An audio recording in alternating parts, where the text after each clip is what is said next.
There are now more terrorists wanted by the FBI and the new Afghan government than there are women. No one in this administration, not the president, nor anyone on the national security team, would suggest that the Taliban are respected and valued members of the global community. I don't know if he is familiar with a menstruating person's body. In fact, I do know that he's not familiar with a woman, with a female or a menstruating person's body. About half of the overall increase in grocery prices can be attributed to a significant increase in prices in three products, in beef, in pork, and in poultry. If you take out those three categories, we've actually seen price increases that are more in line with historical norms. You know, she's forced to ride the bus every day to school and see these people, and she was done and she expressed herself. So I'm proud of my daughter and I'm fine with that. That is Megan's mom. Megan rode the bus the other day and gave the finger to a bunch of protesters who were sick of mask mandates. And that was mommy saying how proud she was of her. Which just tells you, you know, there were some in every town square, there's the vile mother who lets the kid go up and kick the dead body of the deposed leader.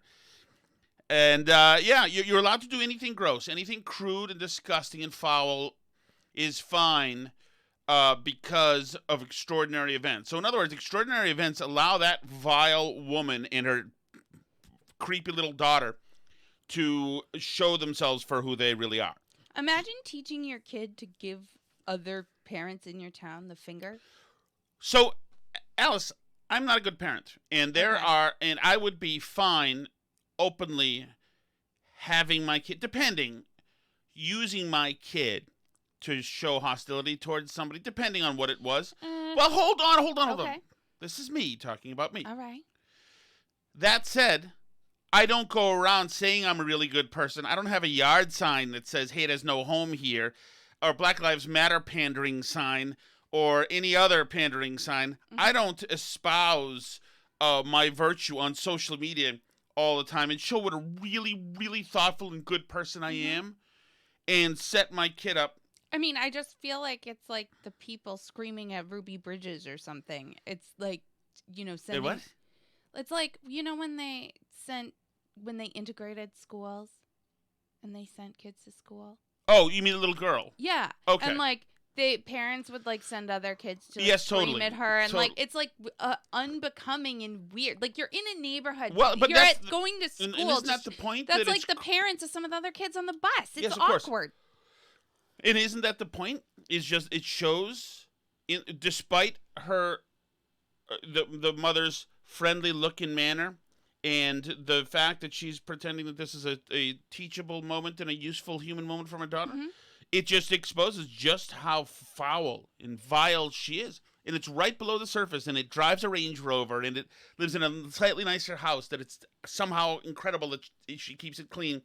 And she sends her kids to school with all the right lunchbox and the right backpack and the cutest slippers.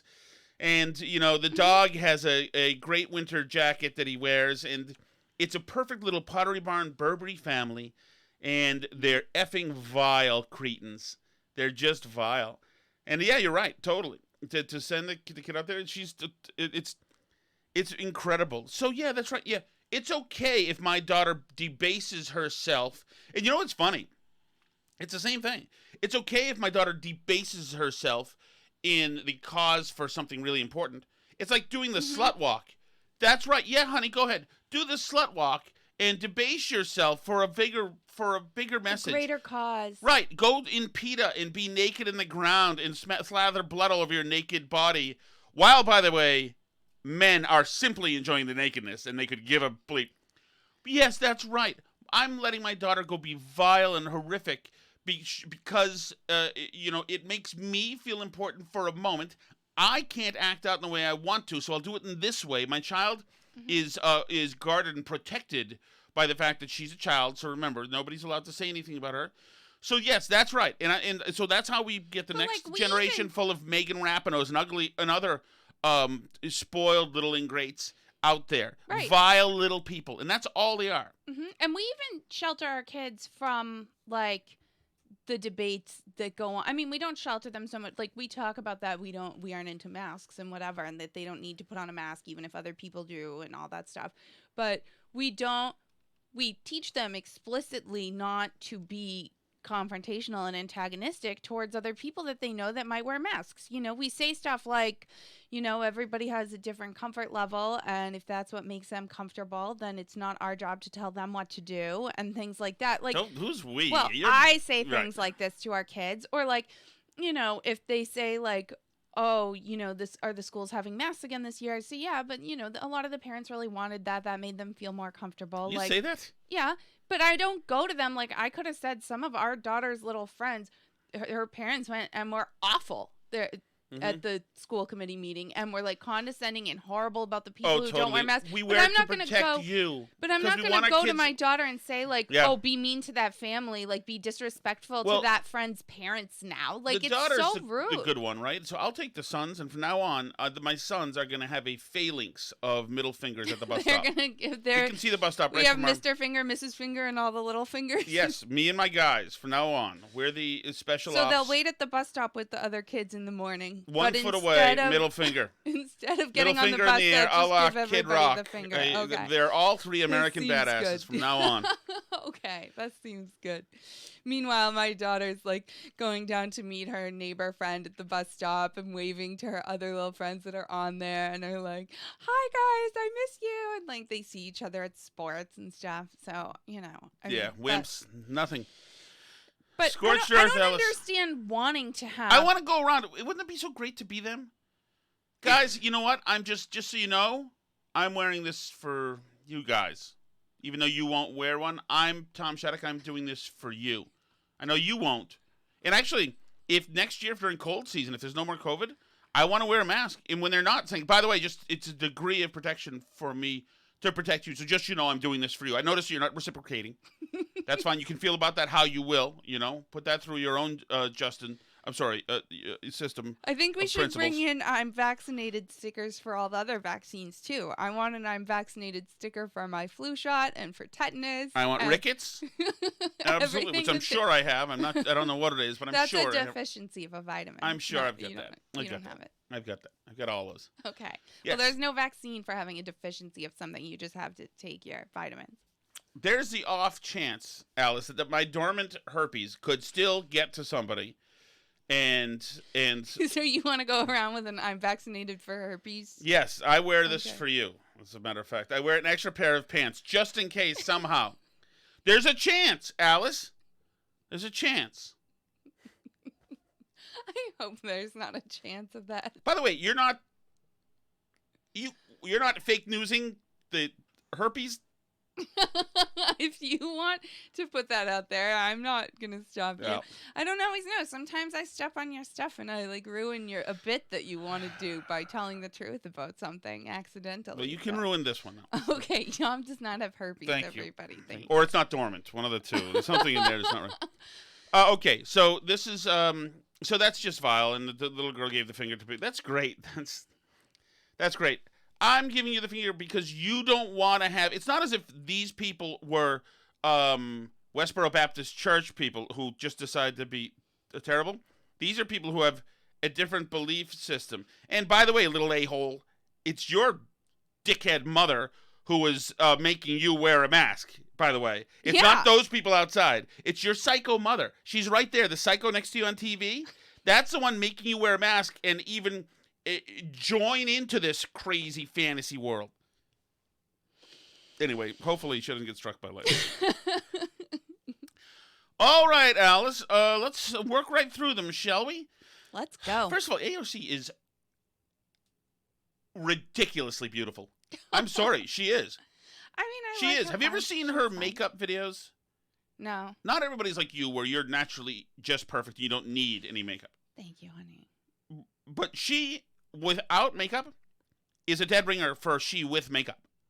Yeah, that's she is a gorgeous people with darker features, with like, especially like darker eyelashes and eyebrows and stuff. Like, I don't have really color on my eyelashes or eyebrows normally, so I have to do something about that, or I believe when we first started dating, you said that when I didn't have makeup on, when you first saw me with that makeup on, that I looked like a Russian boy. So thank you. We should for probably that. table that, Thank Alice, you and never for say that out loud, by the way. Never. That wasn't the thing that did it, by the way, guys. That wasn't the category I clicked on at Match.com and just happened to get, you might also like this American Girl. But people, you know, But like you do- Italian or Mediterranean women or Spanish Yeah, women, well, like, most don't have the right. lack of eyelashes and eyebrows problem. So Right, but most they women look better. at least a shade different without makeup. Because makeup just highlights all sorts of stuff. Most women, I also think, including you, look good without makeup, too. It's just two different looks. But it's one's always... the Russin boy that you like, and one's the adult woman that That's for me to work out with my shrink, Alice. Okay.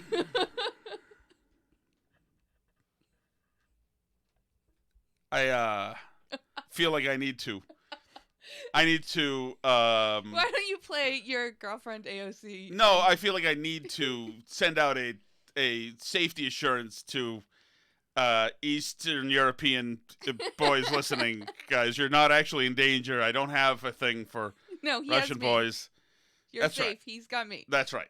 Alice, she's a Eastern European Slovak girl. How about that? Half Slovak? Is that what you are? No, I'm Serbian. That's a Slovak. That's different. No, it's not. It's the same thing. You're all in that Slovaks same... are from Czechoslovakia. Oh, Or from Slovakia. oh, stop Nah. it, you people. This is why you guys genocide each other every 5 years. Because they have 20 feet of border matters so much to you.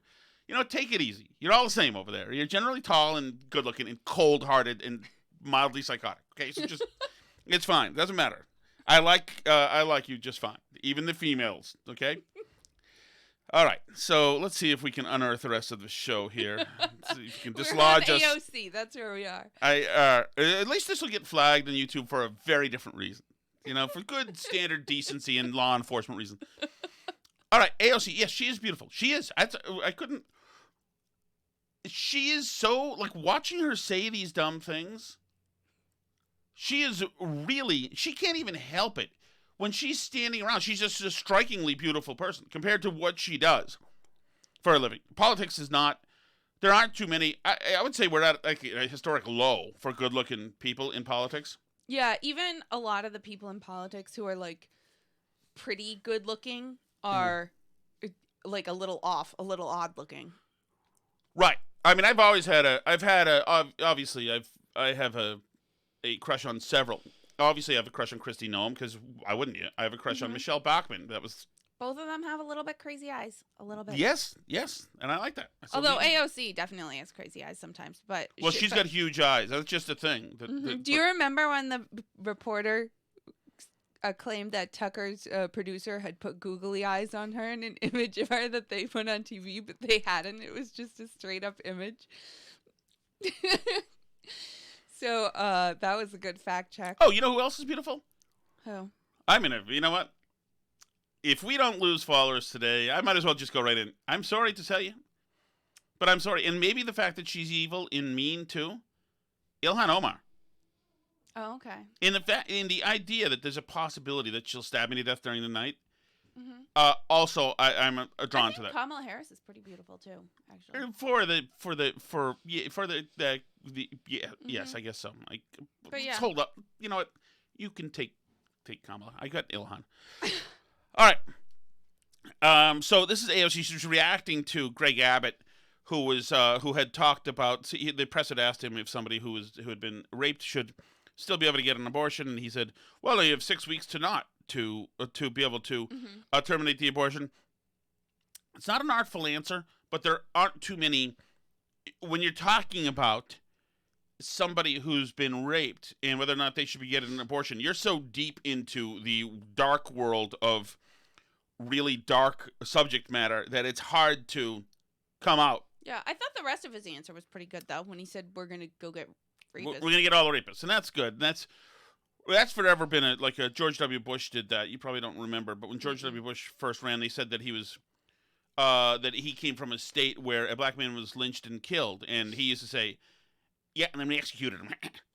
You know, so Texas always has this thing where, but we're going to kill the guy who was the jerk. Yeah. So here's AOC on all this. Well, I find Governor Abbott's comments disgusting, and I think there's twofold. One, I don't know if he is familiar with a menstruating person's body. In fact, I do know that he's not familiar with a woman, with a female or menstruating person's body, because if he did, he would know that you don't have 6 weeks. Okay, so obviously all of you guys noticed the two glaring pieces of psychotic rhetoric there. So now this is interesting to me, Allison. I think that the right, if they weren't so damn ham-handed about this and didn't look so freaking patriarchal when they talked about this stuff, and it shucks, well, I think that still fine abort 6 weeks. And this is an opportunity for them. Mm-hmm. Because if this next election is a referendum on abortion, the Republicans could take a hit, a right. big hit. And that's not good, because really they should be rolling over Democrats in the midterms, considering Joe Biden is awful. He's horrible being president. He has blown open the Afghanistan thing. We haven't yet seen the other shoe to drop on that. It will. He's been terrible on the economy. He's been terrible across the board. He's been terrible. Terrible on COVID. He's terrible on COVID. He's terrible on everything. Right. And COVID was the layup. Remember, he's going to come in here and, close COVID down and open up your business. Those days are going. We know from our own old hometown in Melrose, and now I was talking about some towns in Connecticut now are now going back to remote schooling. Who are we kidding? In a month where everything's going to be remote. Oh, and I mean, there's people that want it that way. There are people. Yeah. There are moms I was in the moms group in our old town, and they're all upset that the schools aren't asking enough kids to quarantine. They're upset there's not more of a remote learning plan for the kids that are going to be quarantined. They don't want kids who've been exposed to COVID back in the classrooms.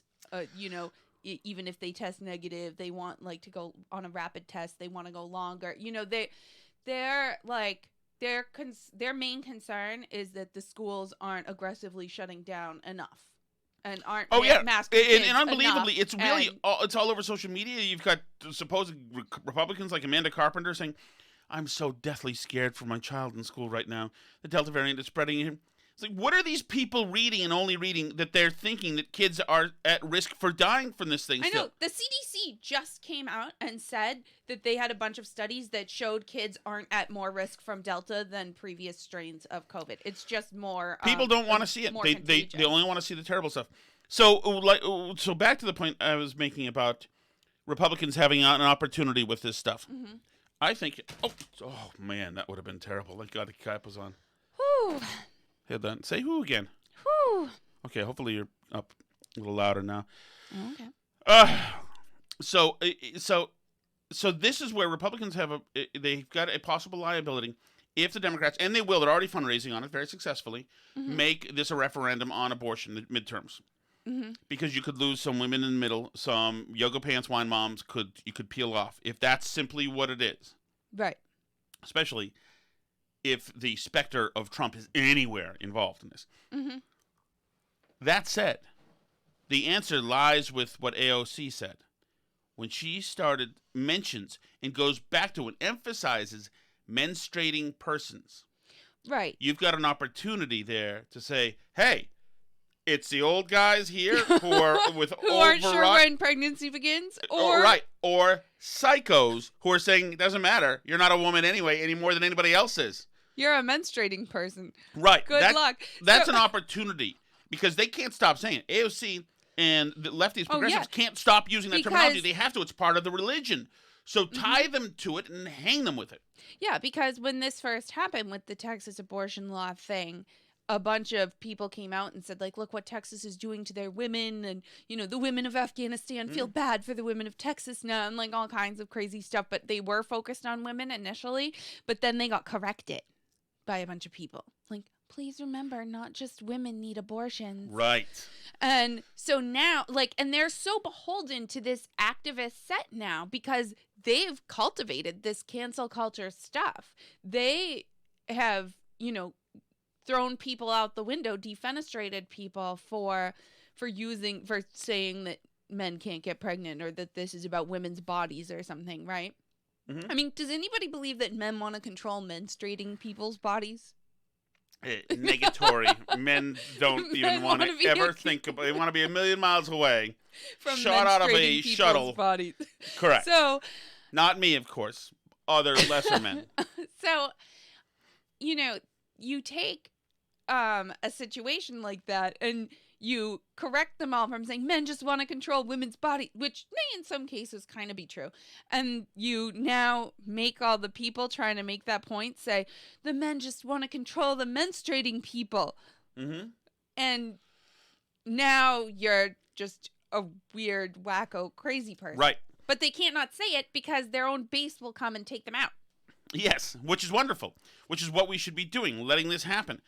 Unfortunately, I don't hear, or maybe I'm just missing it, but I don't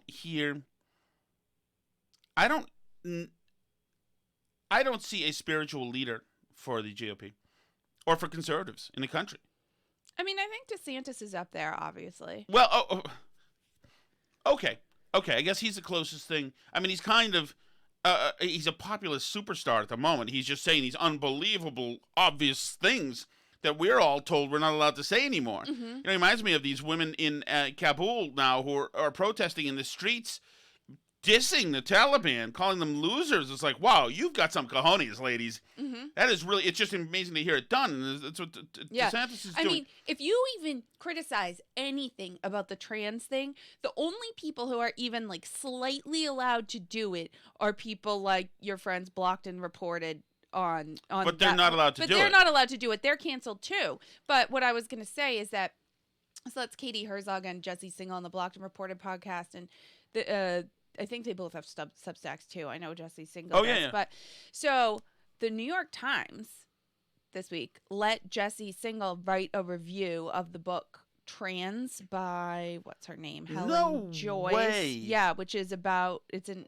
anti-trans thing. What the hell is the New York Times thinking? I know. So, and the only explanation I could come up with is that the only reason it went as far as it did is that, and they're obviously getting pushback now, but the fact that it even happened is only allowed because Jesse Singal and this woman who wrote the book that I now have lost her name. It's like Helen Joyce something, and the book is called Trans.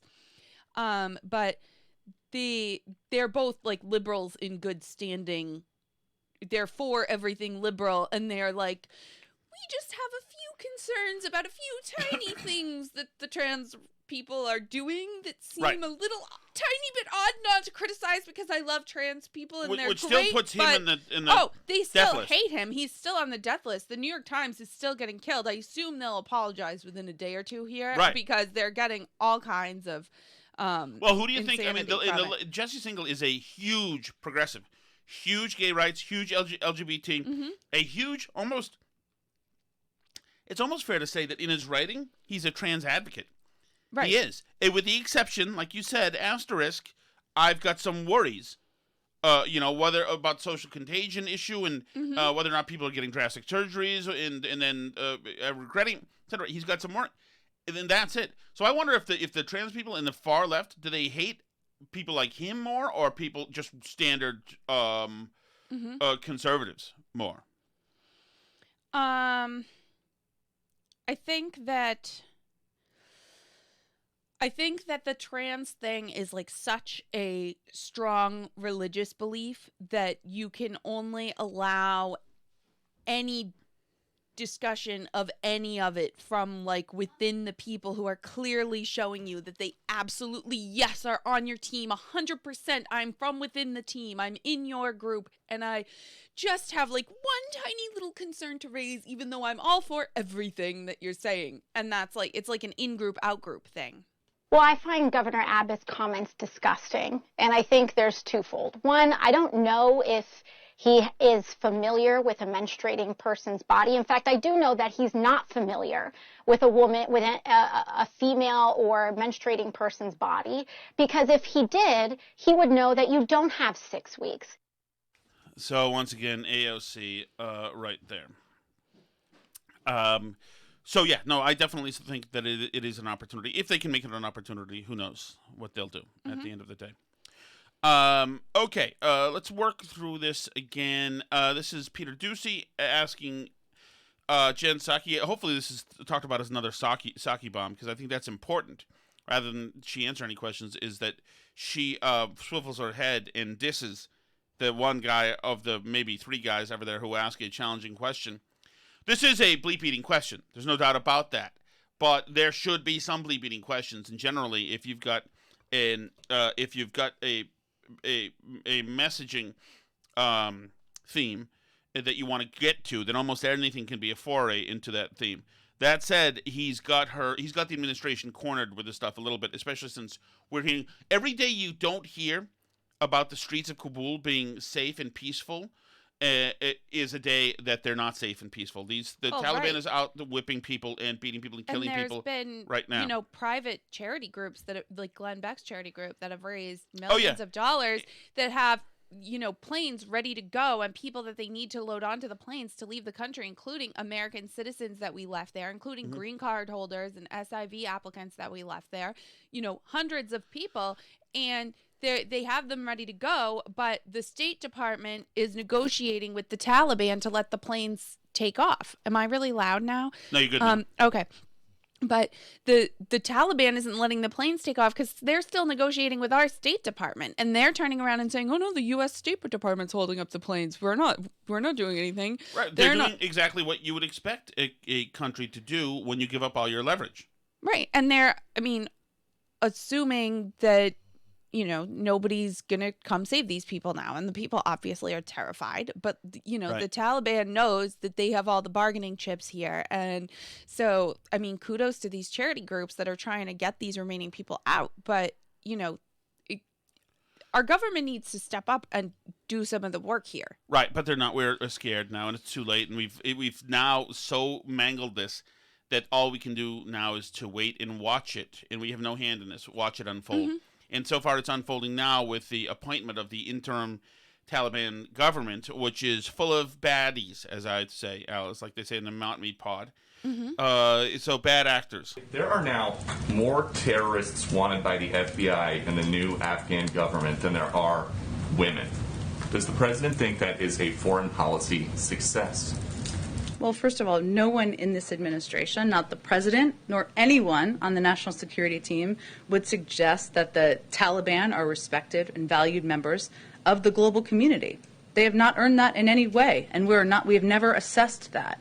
This is a caretaker cabinet that does include Caretaker cabinet. Love it. 4 former imprisoned Taliban fighters. We have not validated that. We have not conveyed we're going to recognize it. What we are working to do, and nor are we rushing to recognition, there's a lot they have to do before that. What we are working to do is to engage with them because they oversee and control Afghanistan right now to get American citizens, legal permanent residents, as SIV applicants out of Afghanistan. We have to engage with them. Well, yeah, and part of the reason they have to engage with them is that private citizens aren't allowed to negotiate with foreign governments for, you know, policy changes on planes. Like, we can't, Glenn Beck can't go talk to the Taliban to try and get his planes to take off. And what you've been noticing now in news reporting is that the State Department is trying to jump on and take credit for some of these late machinations that are allowing some people to leave, or at least get closer to leaving. It is really... It is really a total mess and vile what's happening over there. But that's the situation that we're in, and that's the situation that it's intractable, and it's not going to unfold well. And we just have to watch. And that's another reason why this president, it just sucks so bad. God, he sucks. It's crazy. It's just crazy to me that how you really did it. You outdid Trump. Trump was such a better president. And the day-to-day maneuvering of government, the Trump administration was absolutely sound. Yeah, and it's absurd because that's what the Biden administration sold itself as. Like, the adults are back, the competent people are back. We know what we're doing. Biden has so many years in Washington. He's going to listen to the experts. He's going to, you know, talk to all the stakeholders and make sure that all the right decisions are made, not like Trump, who's just hot-headed and does whatever. And I think that was, like, during the campaign, kind of a compelling argument. You know, if, like most people, you don't think very hard about Joe Biden's whole life. But, you know, I think that Trump made people nervous because you didn't know what he was going to do. Well, not only that, but you didn't know what he was going to do. You didn't know what he was going to tweet, and you had a press that was white hot alarmist constantly. So no matter what he did do or tweet, etc., they either cooked up a story or told you it was the end of the world coming. And now, of course, they've dialed that down. And that's gone. That's all. They've all reversed. Right. Like the tide's gone out. But yeah, this is a mess. And remember the transitional inflation that we were going to see? No, it's not transitional. This is Brian Deese, the National Economic Council, talking about making. And you said that Biden had a compelling message. It was compelling in a human, emotional way, Right? Because you wanted the anxiety to go away. And here was Mr. Anti-Anxiety Biden. He was old and foolish, but at least normalcy would be back. Well, and I think there are people too that don't like the divisiveness and the arguing, and they were assured by the media that if Trump went away, that this like constant bickering and hating every half the country would stop. Right, which was a lie. Okay, so the argument, the compelling argument was a human argument. Other human things include the daily or weekly or every other day. To me, they're just about daily. Prices of food as a result of inflation, and I look every day at the price of steaks to hope someday that one will be mismarked, as I think one New York strip last month was mismarked, which I took advantage of, obviously. You did not alert the store. I did not alert the store. No, and I hope that one makes it to like the almost totally rotten, rancid section. Someday I want a ribeye again, and at this point. They start off at like $19 per single little ribeye, and if they start to turn gray and I can actually see the maggots on them, then it goes from $19 to like $16.50.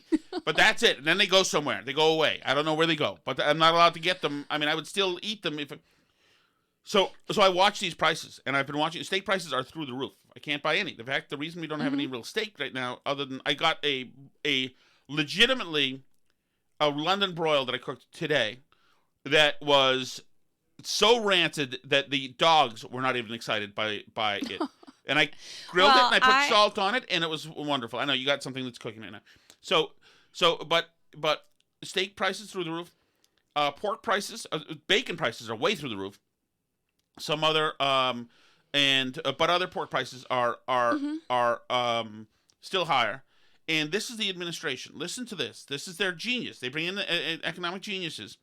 Every administration does to take a snapshot of what we're seeing and to define for us what this landscape actually means. This is Brian Deese. Focus on the question of grocery prices and the increase in grocery prices that we have seen recently over the last couple of months.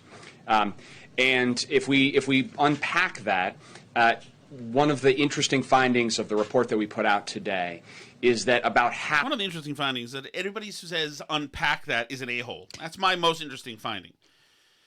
Okay, so we're going to unpack it, okay?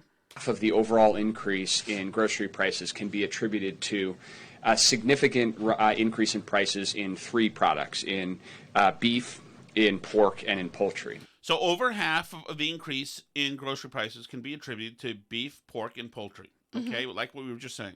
And in beef and in pork, we've seen double-digit increases in prices over the last couple of months.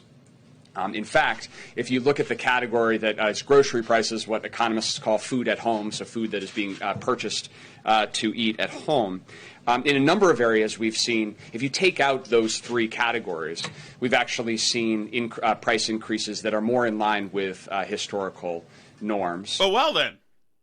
Well then, if you just discount for all the of stuff that's gone up, right, all the meat, all the stuff that you eat for a living, well then it's more like normal prices. Well, I didn't know that trick was allowed.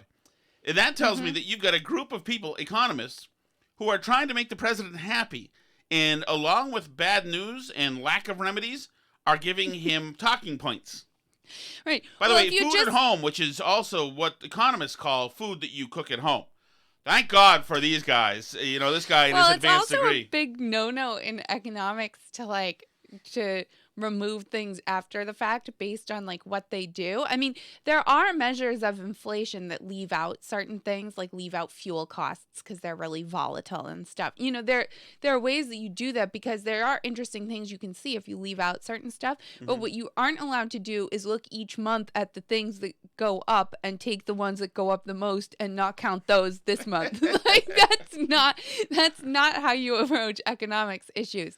But it's funny too because get ready for this new message that's going to happen. Charles Cook had a great piece in the National Review today that was about a piece that somebody else wrote in New York Magazine about inflation, saying that inflation in the 70s, like we hear so much about it and it's taken on this like almost mythological quality that, you know, like the inflation was so bad and that's why we got Reagan and all this stuff. But he believes that the inflation wasn't actually that bad. And he calls it a moral panic that people actually were just so worried about like the sexual revolution and the new libertinism that like that made them nervous. And so they like called their being upset, like that they were upset about inflation. That's what Charles C.W. Cook says? No. That's what this piece says that he addresses. He says, like, no, they were upset that they, like, couldn't buy enough food and couldn't pay their electric bill and stuff. The article says, what if the 1970s inflation panic was really a response to greater sexual freedom? Oh, God. Yeah, they had a moral panic over inflation. Right. Like, they were just upset. So that's what they're going to say now is they're going to be like, oh, these people say it's about inflation, but it's not really about inflation. They're really upset about the George Floyd protests, and things feel really uncertain to them right now. And that's why they're saying they're worried about the price of food. That's just their excuse. Yeah, of course. Remember, like, how it became a meme? They would joke about, like, oh, like it's just, you know, economic malaise. So there was some phrase that was used, like, oh, you know, it's economic anxieties in the lower middle class. Jimmy right? Carter like, said a malaise. Yeah, but I was trying to think of the modern one. They said this about Trump, like, why would people vote for Trump? And people said it was like their economic anxieties, and like people made fun of that, like, no, Trumpers are rich and they don't have economic anxieties. Right. Well, like that's what we're gonna get now. Like they're just such bigots against trans people that they think there's inflation, but there's really not. Like, well, I love that. I love that, especially since I do remember the late 70s as well, and having huge gas lines, which in the gas shortage was a different issue. But the fuel prices probably contributed. Oh, no to doubt the about inflation. that. No doubt about that. It absolutely. And I remember that the cars would just go for blocks in Winchester, just blocks. You couldn't see. You could pull out of my street, essentially be in line immediately for the gas station that was 2 miles away. And it was very real. It wasn't that oh my goodness, the Andersons are swingers. This isn't really happening. It was absolutely. What can I be upset about today? Because people have more freedoms. Like, yes, no, it was it's absolutely insane. real. And I mean, like, what else could be coming too? Like, there are still massive supply chain issues. Supply chain issues. You see it. Something else weird is out of stock every time you go to the store. And we had better hope that it sticks to stuff at the store, because I'm seeing weird, like, murmurings and rumors on, like, weird internet forums of people saying, like, that they work in, like, the electricity industry and they're having supply chain issues on, like, little nuts and bolts and stuff that they need, like, problems, like how it hurt the construction industry when the lumber prices went nuts, you know? But if you have weird things like that where weird inputs go crazy in, like, your water treatment facility inputs that you need, like, to treat the water, and it's hard to get, like, look how hard it was to get chlorine tablets for pools this summer.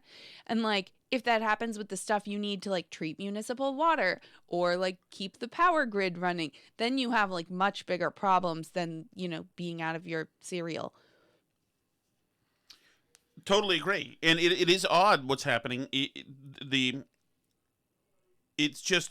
interesting. And originally, remember when the pandemic started, it was toilet paper, paper towels, whatever. They all went away, and then for a while, the aluminum foil was gone, just gone, and even the aisle was made to look like it was never there. It was very weird. And there was even a run at one point on clam sauce from spaghetti. Yeah, but it's not just runs on stuff. It's actually like the supplies for things. Well, of course, that's why it's not there. I understand that, but like That's a niche market. That's Tom Shattuck and 6 other fat guys in the Northeast eating all the clam sauce. And Yeah. where did it all go? But there and could now be we have things had like- week to week. We have had, we every week the Shaddocks, because we do very well, buy taco shells from Ortega, and have taco night, and you notice that sometimes those are just gone. Yeah, and they were here this week, but this week there was no medium taco sauce. There was only Right. tiny little small bottles, and it's like different stuff every time. It's crazy. You can't keep up with it. But it's like always some weird thing, and it could be like packaging inputs too. It could be, like those taco kits use like lots of types of packaging. If they have trouble getting like those type of sauce packets or whatever, then like they can't make the kits. So it's a lot of it is tied to like issues in Have China you ever heard of still, a car, an automatic car named Kit? too. No, You've never heard of it? You stay right there. You gonna be there for a minute? I'm here. Hold on. I'm gonna ask you if you recognize this music. Are you ready? Ready? You go by Alice, right? Mhm. Do you know this song? Do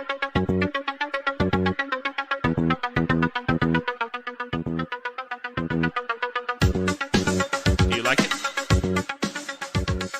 It's fine. I don't know that it's my style necessarily, but it seems cool. Okay. Ooh, something's happening. Michael. It's coming.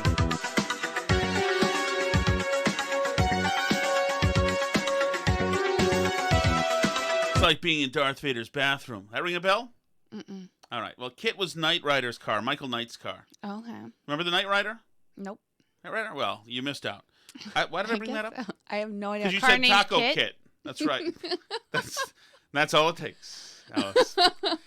You married this. All right. I want to get to something else along those lines. Mm-hmm. I'm going to try to have this guy on, as a matter of fact. You may be familiar with a guy named Matthew Walsh from Daily Wire. Indeed. And he's got a podcast along with Ben Shapiro and Michael Knowles, Andrew Clavin. Be careful. If we say his name, we might get kicked off YouTube. Are again. there E's in Clavin? No E's in Clavin. Well, so listen to this. I'll never get sick of this type of guy. I'm sorry about that.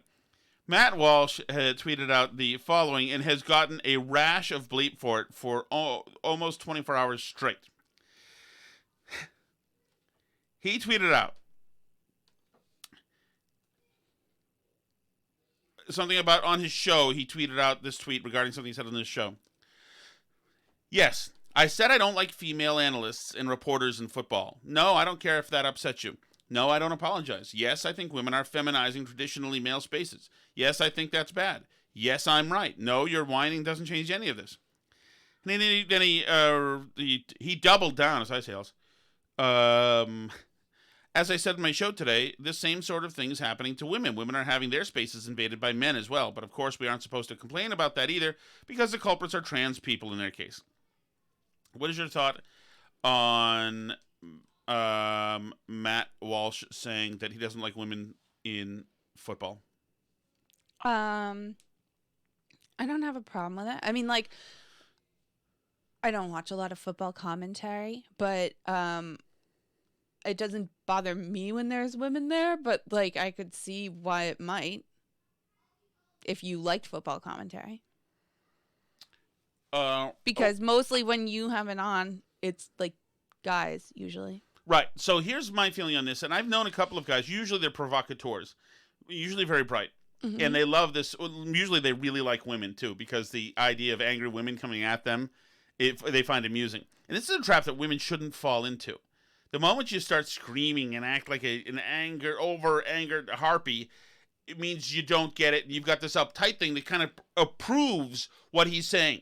His contention is saying is that women have baggage and priors that just isn't cool as sports. Sports is not an overly, even though it is. Well, there are a lot of women's sports fans, but I understand that. But Alice, the pink hat is the thing. Right. I'm not going to be the one who fights this battle right now. But there is a thing about. But right now, I'm a pink hat, so it doesn't matter. I'm a half-ass sports I know fan. that women spend more on NFL merchandise than men do. I'm sure they do, but that's very pink-hatted. I know. That's a girlifying thing. I'm confirming, basically, and I agree. Like, I do think that these are primarily men's spaces, and that women do come into them. Like, I enjoy stuff that's like chick stuff sometimes, Right? And I don't like guys coming in like you. I would be annoyed if you came into my space of chick stuff. Like, and actually, I am annoyed because sometimes you come in when I'm like doing my makeup, and you're like, "What's that do? Where do you put that?" Like, I don't say what's that do. like you like come at me about stuff. I don't know. You complain about how I do things or whatever. I'm sure Like, it's called showing interest in your spouse, Alice. I'm sorry about but that. sometimes it's like it just feels invasive, and you just want your safe space to like, you know. Put a lock on your safe space. I don't take you with me to Sephora or Ulta, so you know. Right. Obviously, there'd be nothing to do there. Alice. So, I mean, like, I think that that's fair. And I think that, you know, just like with women, like, if you are going to go, I'd like to go to Sephora with you next time. if you're going to go try and be in the boys club, then you have to, like, kind of let the boys still have their thing. You can't, like, go in and try and, like, change it on them, you know? Because I feel like that's what people do when they do this stuff. Yeah, and... Yeah, I see no real value for it. I guess it's I mean, first of all, the female sideline reporters are relegated to a horrible job, female or male. They're asking a disinterested coach something that's very distracting at a crucial point when he's coming off for halftime or whatever. When the bleep is hitting, when the coach has football in his head. So the woman or guy, but women are relegated to that because women. You know, are telegenic, so they throw them there in front of the camera, and there you go. Mm-hmm. But I think there are times that guys don't want to hear stuff from a girl, which is fine. Well, guys have to. So and this is why some of it is protective. Guys don't want girls to be in the ape cage with them. With all the other apes, because guys are, you know, moronic, filthy dirtbags, and they don't want to have to change that sometimes. They want to be able to do their thing, and they also don't want to subject women to guy talk. Now, there's no, like, if me and Mr. Toast were to get along, there's hardly almost anything that we would say that we couldn't say in front of you. Maybe if we were at their swanky place in Gloucester and there were a bunch of women walking by in bikinis. Probably Rockport, worth it. I think. All right, it would probably be worth a comment or two because you have to document that stuff if you're a guy, I think. But for younger men, like men in their 20s and 30s and single guys, I mean, they've got a whole different language going. They got a whole different swerve going, and it's not PG usually. And why, as women, why do you want to hear it? Guys are gross. They're dirtbags. They talk about stuff. They objectify women constantly. Mm-hmm. So why would you want to hang on that room unless you're proving that you're like you can roll? Yeah, showing that you're one of the guys, which you're not. But yeah, I mean, like, I think there are environments that, like, once you come into them, you change them. You can't just come in and be a neutral observer. Right. Well, you change the environment by making everything beautiful. Thank you, honey. I appreciate that. My pleasure. But I'll let you have your way, sports commentary with guys. Although, you realize that that we are our marriage is officially on ice. Why? What did I do now? No, I've taken another. You've seen on Twitter today. Tell the people what we saw. Somebody made an account. It's a legitimate account for Replica Shattuck. Exactly. The replica is now you guys can see that she does Twitter. exist. That the replica, my new wife, is there. She's more understanding. She seems like a nice person. She doesn't disclose things about errant observation about Russian boys that could destroy my career and be misunderstood. You know, she doesn't fly off the handle and yell at me. She's not a misinterest. You know, she appreciates me, invading my space when I'm in the bathroom, applying my makeup. Sometimes you do. My goodness. All right. Sometimes you do. All right, S Dog. You oh wait, you're not even. Yeah, you are an S Dog because you're a Shattuck. Yes. You good? Are you? I think I'm good. I'm all set. All right. Tomorrow's Biden's big speech. I just wanted to mention that. Remember what you said to me when you were really little cute and in your early 20s and we were just dating and you were in the car and I had to go hang out on my brother's boat for a while and you said, do you want me to wait here? Do you want me to what? Peace out. Or do you want me to peace out? Yeah, the show can peace out now. All right. We're going to peace out. We're going to peace out. Biden's big speech tomorrow, so we'll talk about that. Ooh. He's unveiling his plan to solve the Delta variant, which I assume is going to come after. I hope there are masks involved. I hope another 100 days, maybe. All right, let's peace out. Just another 100 days. But we'll keep you posted on whatever happens with that. You can follow us on Twitter, also at Burn Barrel Pod, at Tom Shattuck, and Alice Shattuck, at Replica Shattuck. And you can also find us at burnbarrelpodcast.com, facebook.com/burnbarrel, burnbarrelpodcast@gmail.com. We're on Gab and Parler at Burn Barrel Podcast. And go ahead and subscribe to us on Rumble and on YouTube, where the video versions of the podcasts are. Give them your salutation. Peace out.